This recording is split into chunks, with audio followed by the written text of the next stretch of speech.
to'satdan uyquda nafas to'xtab o'lib qolish haqida eshitganmisiz? Bu narsa uyqudagi apnoe sindromi deyiladi. Buning 3 ta darajasi bo'ladi.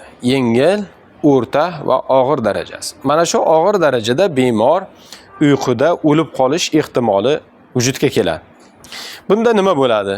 Asosan bemor uxlayotgan paytida nafasi sekin asta to'xtab qoladi, nafas to'xtaydi. Yengil darajalarida nafas to'xtaganda to'satdan yana nafas olib yuboradi, chuqur nafas olib. O'rta darajalarida bemor nafas tiqilishi natijasida nafas ola olmay qolishi va uyg'onib ketishi mumkin. Og'ir darajasida esa bemor nafas ola olmay, uyg'ona olmay, o'lib qolish ehtimoli vujudga keladi. Buning bir nechta sabablari bo'ladi. Sabablari birinchisi semizlik, keyingisi bosh miya patologik holatlari, undan keyingisi ba'zi bir dori darmonlarning nojo'ya ta'sirlari.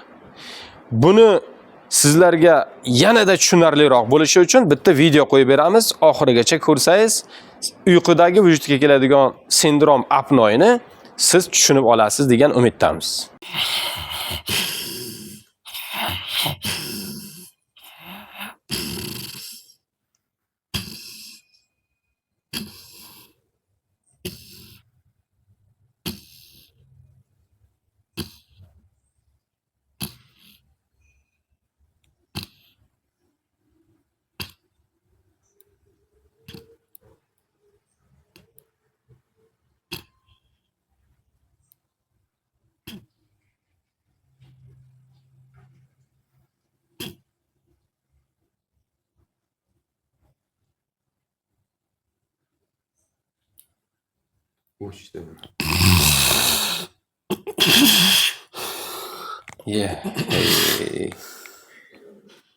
Aka, yonbosh yotib oling, hozir o'lib qolasiz, lekin nafasiz qisib.